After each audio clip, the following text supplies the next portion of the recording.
Good morning. Stock 2020 में आप सबका स्वागत है। मैं हूं आशीष वर्मा और रोज की तरह ये मैच मेरे साथ खेलेंगे नीरज वाजपेयी। नीरज जी हाय, गुड मॉर्निंग। Good morning. सबसे पहले देख लेते हैं किस तरह की पिच पे हफ्ते का ये आखिरी कारोबारी सत्र का मैच होने वाला है। अमेरिकन मार्केट्स आपकी स्क्रीन पर आएंगे। हल्का दबाव कमजोरी या कह लें सतर्कता के साथ वो मार्केट्स हैं, कॉशियस हैं, क्योंकि आज वहां पे बेहद इंपॉर्टेंट अक्टूबर एम्प्लॉयमेंट के आंकड़े आएंगे, वो रिपोर्ट रिलीज होगी। इंपॉर्टेंट मैंने क्यों कहा?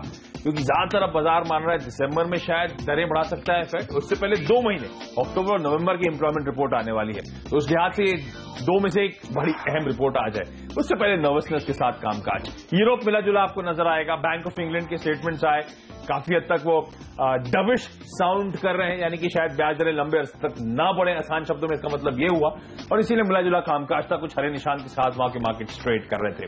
एशिया बिल्कुल मिला जुला कामकाज, लेकिन ज्यादातर एशियन मार्केट्स कमजोरी के साथ, सुस्ती के साथ कामकाज करते हुए। लेकिन एसजीएक्स निफ्टी दर्शा रहा है कि भारतीय बाजारों की इस हफ्ते के आखिरी कारोबारी सत्र हल्की मजबूती के साथ शुरुआत होगी। खैर, उसकी बड़ी वजह शायद कल के एग्जिट पोल्स भी है, पर पता नहीं एग्जिट पोल्स आने से पहले जितना कंफ्यूजन था, एग्जिट पोल आने के बाद भी उतना ही कंफ्यूजन। नीरज जी, ऐसे में आज की रणनीति क्या होगी? बाजार के लिए आज बहुत महत्वपूर्ण दिन है, क्योंकि आज बहुत सारी कंपनियों के रिजल्ट्स हैं। निफ्टी की बहुत सारी कंपनियों के रिजल्ट्स हैं और जो पोल आया है एग्जिट पोल, वो उससे एक असमंजस बना हुआ और अब वो सोमवार को ही क्लियर होगा, क्योंकि संडे को नतीजे आएंगे फाइनल। तो बाजार के लिए एक बहुत महत्वपूर्ण दिन है। मुझे लगता है आज भी एक असमंजस और कंफ्यूजन की स्थिति रहेगी और बहुत ही चुनिंदा स्टॉक्स पे जहां पे खबरें हैं, जिनके नतीजे आएंगे, उसके हिसाब से उसमें आपको रिएक्शन देखने को मिलेगा। तो सेलेक्टर्स का मानना है कि एक मिक्स स्ट्रेटजी ही लेके चलनी चाहिए, खबरों के साथ देखेंगे और बहुत सावधानी से ट्रेड करें। कोई भी पोजीशन बहुत देर तक होल्ड ना करें।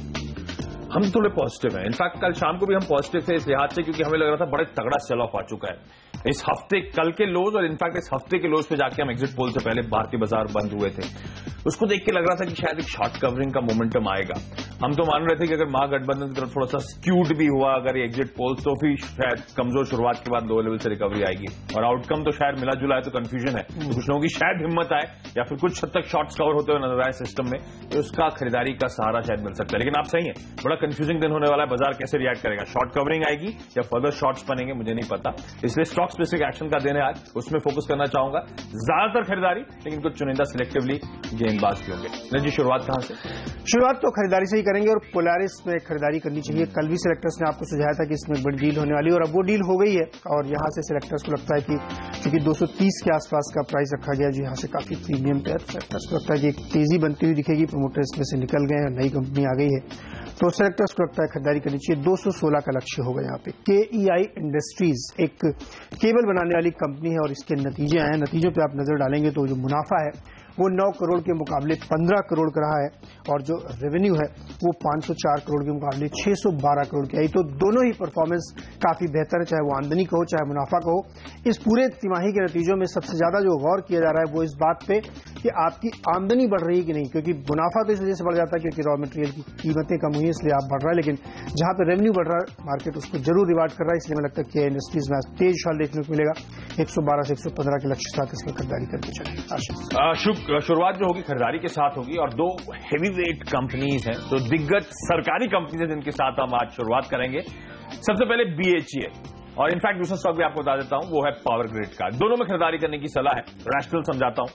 कल मच अवेटेड जो हम बात भी कर रहे थे लगातार, वो पावर रिफॉर्म्स की स्कीम्स का सरकार ने अनाउंसमेंट कर दिया है। वो 3rd phase of power reforms कहना चाहिए, वो लॉन्च हो गए उदय के नाम से, यानी कि उज्ज्वल डिस्कॉम एश्योरेंस योजना है ये।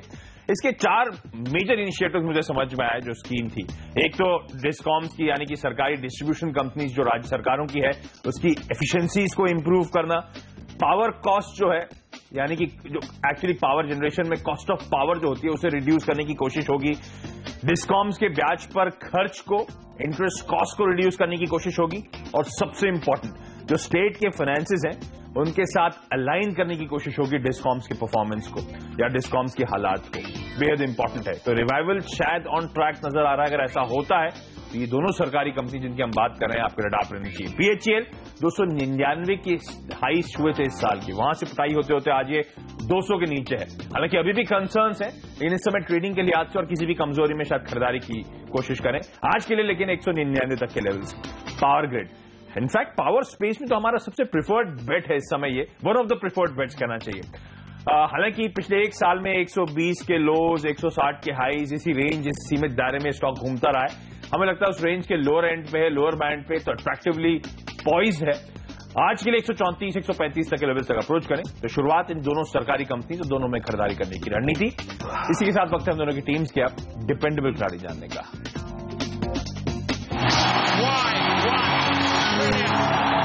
एनटीपीसी होगा सिलेक्टर्स का पसंदीदा। यहाँ पे सिलेक्टर्स को लगता है खरीदारी करनी चाहिए। उसकी एक बड़ी वजह है कि हमें चार्ट पे स्टॉक बहुत ज्यादा पसंद आ रहा है, क्योंकि ये बहुत अच्छी तरीके से इसने यहाँ पे कंसोलिडेशन किया है, काफी ठहराव आया है।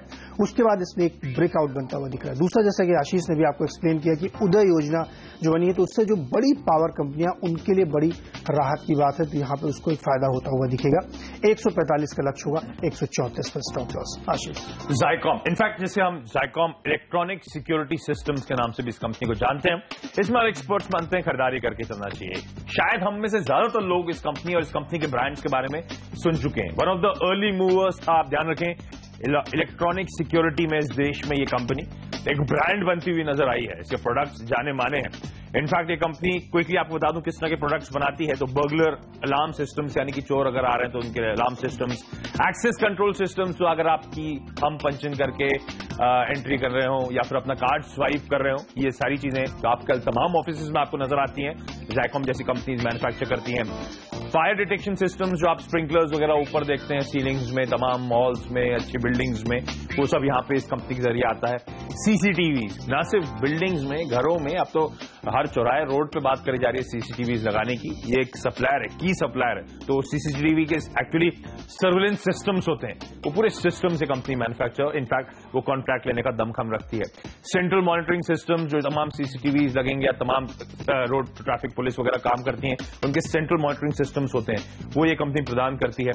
वीडियो मॉनिटरिंग सिस्टम्स, ये सब कंपनी बनाने का काम करती है। तो जो प्रोडक्ट्स की हम बात कर रहे हैं, नई मोदी सरकार बात कर रही है, वो जो स्मार्ट सिटीज में लगना है, तमाम खबरें आती हैं, जायकॉम उस लिहाज से बड़ी एप्टली प्लेस्ड है उस ग्रोथ को, उस आने वाली खबरों को, उस ऑर्डर को कैप्चर करने के लिए। इनफैक्ट इस कंपनी के रिजल्ट्स आए हैं, वो भी स्ट्रांग नजर आ रहे हैं मुझे। आय में 22% का साल दर साल उछाल, मुनाफे में 25% की तेजी, 12-12.5 करोड़ का मुनाफा बढ़कर 16.25 करोड़ रुपए में पहुंचता हुआ आपको नजर आएगा। ये स्टॉक अपने ईयर लोज के आसपास कामकाज कर रहा है। 112-115 के आसपास साल के लोज थे, 198 के आसपास ईयर के हाईज थे, तो वहां से ऑलमोस्ट 1/3% स्टॉक झटक चुका है। तो उस लिहाज से कंफर्ट भी आता है वैल्यूएशन के लिहाज से, और ये नंबर्स और जिस तरह का आउटलुक है, आप रखें इस कंपनी को। इस समय ट्रेडिंग बायस के साथ उतरे, अपने वित्तीय सरकार से बात करें, अगर इंटरेस्टिंग है, लोअर लेवल से मिलता है तो शायद लंबी अवधि के लिहाज से भी यहाँ पे खरीदारी करी जा सकती है। लेकिन छोटा सा ब्रेक के बाद हम दोनों की टीम्स के मिडिल ऑर्डर के खिलाड़ियों पर फोकस।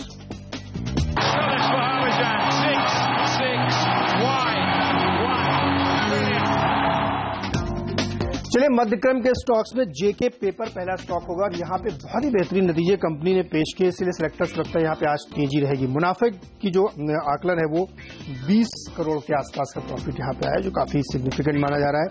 और वहीं आमदनी भी आप देखेंगे तो 597 करोड़, करीब 600 करोड़ की आमदनी आई है, जो इससे पहले पिछले साल इसी क्वार्टर में 534 करोड़ थी। तो दोनों ही फ्रंट पे, जैसा कि हम कह रहे हैं कि लगातार उन रिजल्ट्स को बाजार अच्छा मान रहा है जहां पे रेवेन्यू और प्रॉफिट दोनों बढ़ते हुए दिख रहे हैं। खरीदारी करनी चाहिए। पटेल इंजीनियरिंग, इंफ्रा स्टॉक्स में इससे थोड़ी सी डिफरेंट सिचुएशन है। यहाँ पे कंपनी ने 2 करोड़ के मुकाबले 10 करोड़ का प्रॉफिट शो किया है इस क्वार्टर में। रेवेन्यू उनका 610 करोड़ है, जो पिछले साल के इसी क्वार्टर से थोड़ा कम है। लेकिन जो इंफ्रा कंपनीज है, जो पटेल इंजीनियरिंग जैसी काफी मुश्किल वाली कंपनी है, उनके लिए ये रिजल्ट काफी बेहतर बाजार में माना जा रहा है। तलवलकर फिटनेस जिम चलाने वाली कंपनी है, और इसके भी नतीजे आप देखेंगे तो 21 करोड़ के सामने 26 करोड़ से ज्यादा का मुनाफा इसने शो किया है। और वहीं जो आमदनी है वो 75 के मुकाबले 85 करोड़ रखी। तो दोनों ही फ्रंट पे इसके नतीजे काफी बेहतर हैं। 272 के लक्ष्य के साथ इसमें खरीदारी करनी चाहिए। फोकस अभी भी हमारा वो सरकारी डिस्कॉम्स के जो रिवाइवल की बात करी जा रही है, हालात इंप्रूव करने की बात करी जा रही है, सेंटिमेंटल पॉजिटिव है, अच्छी स्कीम नजर आती है। और अगर वाकई फ्रुक्टिफाई होती है तो इस स्पेस में आप कई सारे स्टॉक की बहुत स्ट्रांग रेटिंग होते हुए देखेंगे। हमने पावर ग्रिड की शुरुआत में बात करी थी। अब 2 सरकारी बैंक उतारेंगे। ऑब्वियसली सरकारी बैंक अपने नियर लोज के आसपास कामकाज कर रहे हैं, कोई भरोसा जताना बड़ा मुश्किल काम है, पर ट्रेडिंग के लिहाज से इस समय उतरे। अगर वाकई ये स्कीम इंप्लीमेंट हो जाती है, सब कुछ सही सही चलता है, तो अच्छा रिवाइवल भी शायद देखने को मिले। पहला बैंक है विजया बैंक। खरीदारी करने की सलाह है। क्यों लिया? क्योंकि कुल लोन बुक का स्टेट लिक्विडिटी बोर्ड जो है, यानी कि राज्य सरकारों के जो बोर्ड हैं, कुल लोन बुक का 8.5% एक्सपोजर है। तो अगर वहां पर रिवाइवल होता है तो इस कंपनी, इस बैंक के बारे में नारे हो जाएंगे। देना बैंक दूसरा काउंटर। इसमें तो विजय बैंक के लिए मैंने कहा था 8.5% कुल लोन बुक का एसईबी एक्सपोजर, यहां पे 9% है। और मेरे ख्याल से तमाम सरकारी बैंक्स में सबसे ज्यादा एक्सपोजर, या फिर कह लीजिए तमाम बैंक से सबसे ज्यादा एक्सपोजर देना बैंक का ही नजर आएगा आपको, ऑलमोस्ट 9% के आसपास। इन दोनों बैंक को रडार पे रखा जा सकता है। अरविंद इंफ्रास्ट्रक्चर या अरविंद इंफ्रा, जो अरविंद लिमिटेड से डीमर्ज होकर एंटिटी लिस्ट हुई थी, तगड़ा मोमेंटम के बाद अब अच्छे खासा करेक्शन दिखाया है। हमें लगता है शायद अच्छे मौके इस काउंटर में एंट्री करने के लिए, वापस अच्छे मूव्स अपसाइड में शायद काउंटर दिखाता हुआ नजर आए। आज के लिए लेवल्स आपकी स्क्रीन पर, और इसी के साथ वक्त है हम दोनों की टीम्स क्या फ्री हिट खिलाड़ी जानने का। नतीजों के आधार पर एक और स्टॉक है कैप्लिन पॉइंट फार्मा शेयर है, और ये भी सेलेक्टर्स को पसंद आ रहा है क्योंकि इसके नतीजे देखिए आप, मुनाफा जो है 8.5 करोड़ के मुकाबले 14 करोड़ का, और जो आमदनी है वो 57 के मुकाबले 77 करोड़ की। ये सेलेक्टर्स को लगता है कि ये रिजल्ट्स भी मार्केट रिवार्ड करेगा। और आपको बता दूं कि तमाम सारे जो बड़े दिग्गज इन्वेस्टर्स हैं, जो बड़े फंड हाउसेज हैं, सब ने अपने पोर्टफोलियो में इसको ले रखा है। मोस्ट जो बहुत ही फेमस मोतीलाल ओसवाल का जो फंड है उसमें भी कैप्लिन पॉइंट है, और आप देखिए नतीजे काफी बेहतरीन है। खरीदारी की सलाह होगी 1360 1370 के लक्ष्य के साथ इसमें खरीदारी करें। 1285 पे स्टॉप लॉस। एक इंटरेस्टिंग टायर कंपनी होगी आज हमारे रडार पे, वो है गुडईयर इंडिया। गुडईयर वैसे आप दुनिया भर में बड़ी रिकॉग्नाइज कंपनी है, दुनिया की one of the largest tyre manufacturer है।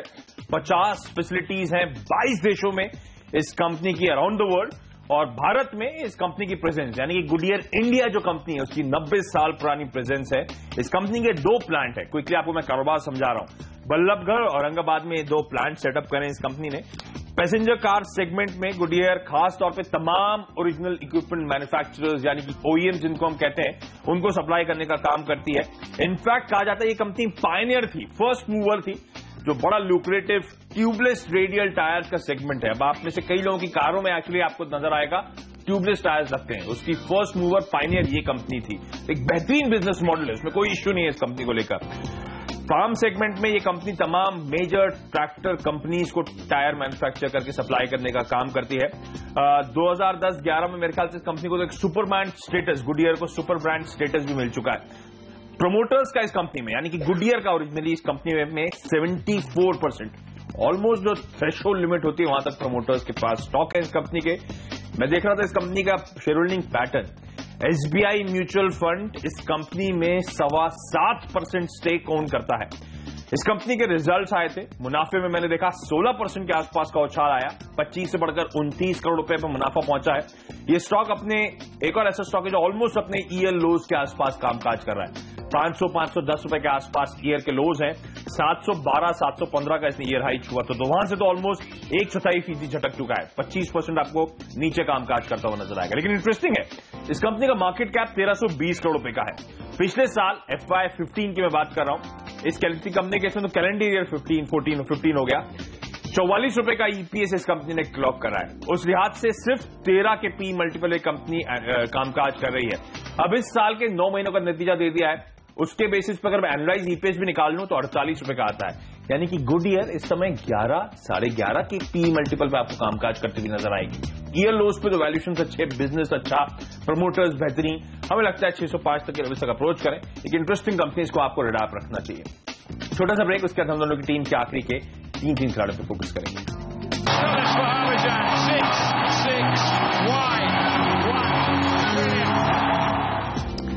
SBI, state bank of India में खरीदारी सलाह होगी। आज नतीजे आने इसके, और हम उम्मीद करें कि जो तमाम नेगेटिविटी है सब इस प्राइस में डिस्काउंटेड है, इसलिए एक उछाल बनता है। 245 का लक्ष्य, 231 पे stop loss. Punjab national bank, इसके तो पोल भी सजेस्ट कर रहे हैं कि नतीजे बेहतर हो सकते हैं, इसलिए यहां भी खरीदारी सलाह होगी। 135 का लक्ष्य, 127 पे स्टॉप लॉस। और अंत में सिर्फ एक बिकवाली का खिलाड़ी है वेदांता, यहां पे बिकवाली करिए। स्टॉक काफी ऊपर से धीरे धीरे करेक्ट हो रहा है, सेक्टर्स को अभी भी इसमें वीकनेस लग रही है। 90 का लक्ष्य होगा, 95 पे स्टॉप लॉस। अब फोकस बिकवाली पर होगा आखिरी में 3 खिलाड़ी। अगर बाजार में शॉर्ट कवरिंग का बड़ा तगड़ा सपोर्ट आता है जो हम एंटिसिपेट कर रहे हैं, तो फिर आप इन पोजीशन को अवॉइड कर सकते हैं। हमें लगता है इवेंचुअली ये स्टॉक्स दबाव में शायद आएंगे। पहला स्टॉक है टाटा स्टील। कल भी हमने हाईलाइट करा था नतीजों से पहले कि दबाव के साथ कामकाज होगा, और इनफैक्ट कल ही 4-5% गिर गया। हमारी उम्मीद से कहीं ज्यादा प्रेशर कल आया, लेकिन हमें अभी भी लगता है दबाव के साथ ही कामकाज होगा। असल में सबसे बड़ी दिक्कत की बात उन नतीजों में कल बाजार बंद होने के बाद है, यूरोप से एक शॉक लगा है। निगेटिव ईबीटा इस कंपनी ने क्लॉक कराई यूरोपियन ऑपरेशंस में, और ये मेरे ख्याल से Q3 FY13 के बाद, यानी कि पिछले 3 सालों में वापस पहली बार ऐसा हो रहा है। बड़ी दिक्कत की बात है नंबर्स में। मार्जिन्स कोलैप्स हो गए, हम 10 का 8 समझ रहे थे, 10 का 6 हो गया है। टाटा मोटर्स, हालांकि एक रोलर कोस्टर राइड रही है इस कंपनी की पिछले 5-6 महीने में। आपको याद होगा 600 के लेवल से एक पिटते 270-280 के लेवल्स तक गया था, वहां से वापस रिबाउंड होकर अब 400 के ऊपर कामकाज कर रहा है। वैल्यूएशंस बेहद अट्रैक्टिव थे, इसलिए हमने कहा था खरीदारी करने के मौके हैं। लेकिन ध्यान रखें, आज ये कंपनी अपने तिमाही रिजल्ट्स घोषित करेगी, आपको रियलिटी से ब्रेसअप करना पड़ेगा, क्योंकि नंबर्स कमजोरी रहने वाले हैं, ये तो गिवन है। तो शायद आज जिन्होंने लैचअप करा था, जो मुनाफे में बैठे हुए हैं, वो मुनाफा वसूली करना चाहेंगे उन नंबर्स से पहले। अदरवाइज टाटा मोटर्स अभी भी हमें पसंद आता है, उसमें कोई शक नहीं, लेकिन आज हमें लगता है हल्के दबाव के साथ शायद कामकाज कर सकता है। इंटरेस्टिंगली कोई रीजन नहीं है, लेकिन एक और टाटा ग्रुप कंपनी जो हमारे बिकवाली के रडार पे है, वो है टाटा ग्लोबल बेवरेजेस, और ये कंपनी हमें सबसे तगड़ा डिसअपॉइंट कर रही है। लंबे अरसे से ये स्टॉक अंडर परफॉर्म कर रहा है। इस कंपनी के नतीजे बेहद डिसअपॉइंटिंग लगातार आते हैं। सिर्फ एक ही आंकड़ा आपको हाईलाइट करूंगा, मार्जिन्स। 9% का मार्जिन उम्मीद थी बाजार में कि 10-10.5% होता हुआ नजर आएगा, मार्जिन्स कोलैप्स हो गए 7.25% पे पहुंचते हुए। उम्मीद से तो 400-500 बेसिस पॉइंट मार्जिन में दबाव देखने को मिल रहा है।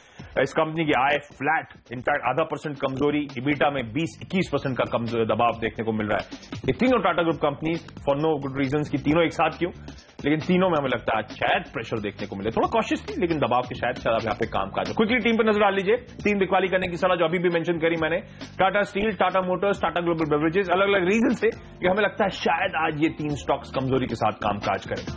खरीदारी और खास तौर पर कल जो सरकार ने सरकारी डिस्ट्रीब्यूशन कंपनीज के रिफॉर्म्स की बात करी है, हमें पसंद आ रही है। बीएचईएल और पावर ग्रिड, दो दिग्गज सरकारी कंपनीज जो आपके रडार पर नहीं चाहिए। उसी कड़ी में आप विजया बैंक और देना बैंक को जोड़ लेंगे, 2 बैंक जिनका कुल लोन बुक का एक्सपोजर बड़ा तगड़ा स्टेट इलेक्ट्रिसिटी बोर्ड्स पे है, 8-9% के आसपास। ये दोनों बैंक शायद आज रडार पर रहने चाहिए आपके। जायकॉम डिपेंडेबल के तौर पे अच्छे नंबर्स, वैल्यूएशन अट्रैक्टिव, और जिस तरह का बिजनेस मोमेंटम या आउटलुक नजर आता है, हमें पॉजिटिव नजर आता है। फ्री हिट के तौर पे गुडईयर इंडिया था, एक टायर कंपनी, यहां पे हमें लगता है वैल्यूएशन अट्रैक्टिव है, अच्छे नंबर्स पोस्ट कर रही है। ये कंपनी बेहद स्ट्रॉन्ग स्टडी ग्राउंड पे नजर आती है। और उसके बाद फाइनली एक अरविंद इंफ्रा नाम का काउंटर था, जो पिछले कई दिनों के अच्छे मूव्स का करेक्शन दिखा रहा था, हमें लगता है एक अट्रैक्टिव एंट्री पॉइंट हो सकता है। नतीजों में फोकस है पूरा टीम पे, और इसीलिए सेलेक्टर्स को खरीदारी करनी चाहिए। KEI industries, JK paper, Patel engineering, Talwalkar, Caplin point, ये सारे ऐसी कंपनियां हैं जिन्होंने बहुत ही शानदार नतीजे पेश किए, और ऐसे तमाम नतीजों को बाजार रिवार्ड करेगा, इसलिए मेरी खरीदारी की सलाह होगी। वही एनटीपीसी में जो कल उदय नाम की योजना रखी गई है बिजली वितरण कंपनियों के सुधार के लिए, उसका फायदा इस कंपनी को भी होगा, इसलिए एनटीपीसी में खरीदारी करिए। पोलारिस प्रमोटर ने एग्जिट लिया है, वैल्यूएशन ऊपर के सेलेक्टर्स लगता है यहां पे खरीदारी बनती है। लेकिन एसबीआई और पीएनबी, 2 दिग्गज कंपनियों के आज नतीजे आने, हमें लगता है ये भी आपको अच्छा रिटर्न देंगे, क्योंकि एसबीआई में सारी नेगेटिविटी डिस्काउंटेड है, वहीं पीएनबी में बेहतर नतीजे की उम्मीद की जा रही है। लेकिन वेदांता एक अकेला शॉर्ट का खिलाड़ी होगा, यहां बिकवाली करें, क्योंकि चार्ट पे इस स्टॉक का पैटर्न काफी वीक दिख रहा है। तो एक बिकवाली के साथ 9 खरीदारी वाले स्टॉक्स यहां पे होंगे। तो इसी के साथ स्टॉक 2020 में आशीष और मुझे दीजिए इजाजत, लेकिन आप कहीं मत जाइए, क्योंकि ब्रेक के तुरंत बाद लेके आएंगे सीएनबीसी आवाज पर मार्केट काउंटडाउन, और सीएनबीसी बाजार पर होगा मॉर्निंग टिकर। नमस्कार।